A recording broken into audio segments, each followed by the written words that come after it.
What is the FIRE movement? The FIRE movement prioritizes saving and investing 50% or more of your income so you can retire before you're in your 60s. People who retire early do so by drastically reducing their expenses, looking for ways to increase their income, and investing the money they save in a mix of tax-advantaged accounts as well as regular brokerage accounts. The goal of FIRE isn't just to drink bottomless mimosas and take unlimited naps instead of working until retirement age in your mid-60s. It is to achieve financial freedom so investors can choose how to spend their time. Freedom may look like taking a pay cut to pursue the work you love, working part-time, or not working at all. And it's a popular goal. 22% of millennials hope to retire before they clock 60, according to a recent Vanguard Digital Advisor survey cited in Vanguard's 2021 Fuel for the FIRE research paper. It's basically having the financial flexibility to have the ultimate life flexibility, says Rachel Burns, a certified financial planner at True Worth Financial Planning, based in Folsom, California. You can say you've reached the FIRE finish line once your savings can cover your expenses post-retirement, with inflation factored in. But early retirement does come at a cost that not everyone can afford. It often requires cutting down expenses to the bare minimum so you have more income to invest. FIRE followers could be saving 50% of their income or more, and that's not possible for everyone, Burns says. Some people are not able to live as simply, maybe because they have a family or they have kids. How does FIRE work? Followers of FIRE often consider two things: the 25x rule and the 4% rule. Rule of 25. The rule of 25 says you need to save 25 times your annual expenses to retire. To get this number, first multiply your monthly expenses by 12, and then you'll have your annual expenses. You then multiply that annual expense by 25 to get your FIRE number, or the amount you'll need to retire. So, for example, if your monthly expenses are $6,000, you multiply that by 12 to get an annual expense of $72,000. Multiply that by 25.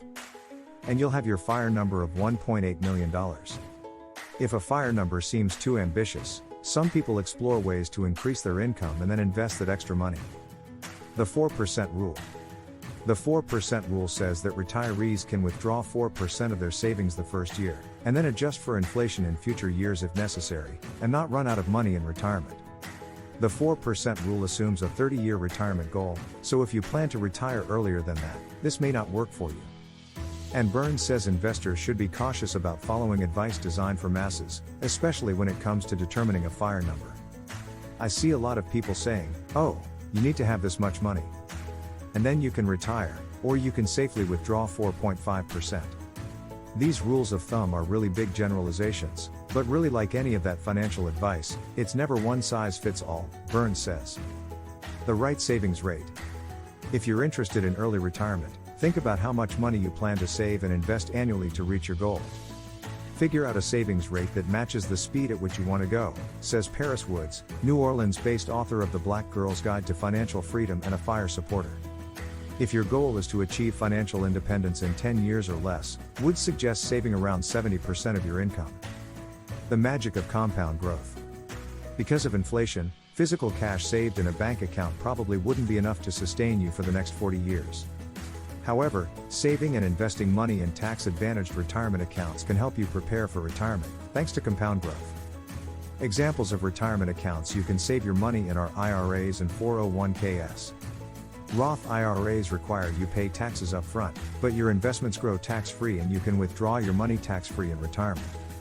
Accounts such as traditional IRAs and 401ks are subject to taxes when you withdraw money in retirement, but you still enjoy the benefits of tax-free growth and compounding returns. What happens if you've maxed out all of your retirement accounts? Where do you save and invest next? Invest as much money as you want in a regular brokerage investing account, Burns says. There's no limit to how much you can add to that. In terms of what to invest in, it depends on your risk tolerance. It does need to be invested fairly aggressively, and aggressive means something different to everyone, she says. Tax-efficient strategies. A question you should ask yourself when devising a strategy is how much money you'll need between your goal retirement age and the age you can start withdrawing from your retirement accounts penalty-free, which is usually around 59.5. Once you come up with a number, you could consider saving that amount in your regular brokerage account. That way, if you do want to retire early, you don't run out of cash before you're eligible to start taking qualified distributions from your retirement accounts. While you'll still have to give Uncle Sam a piece of your pie when withdrawing from a regular brokerage account, you won't have to pay early withdrawal penalties. You will have to pay taxes when your investments earn dividends and interest, as well as when you sell investments for more than what you bought them, Burns says. There's no way to get around paying taxes, it's just part of the game, and if you're paying taxes, it probably means you're making money. So it's kind of a good thing, but we obviously don't want to pay more taxes than we need to. Types of fire. Some people assume fire means you have to avoid splurging. But there are various forms of fire, some are extreme, while others are milder. These are popular fire approaches. Lean fire. Those who believe in minimalist lifestyles and can live off very little tend to fall into the lean category. They may save more than half of their income to achieve financial independence faster. For those people who care really deeply about liberating themselves from needing to go to work every day, I think it would be compelling to take this lean fire approach, Wood says. Fat fire. If your motto is to live a little, fat fire may be for you. The goal of fat fire investors is to save a large amount of money so they can live it up in retirement. For instance, if you live on $200,000 annually and would like to continue living on that amount in retirement, you'll need to save and invest a larger amount than someone who plans to live on $50,000. Barista fire.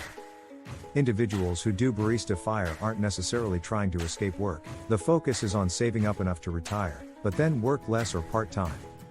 To do this, barista fire investors save enough so that they don't need to earn huge amounts of money from work to fund their lifestyles.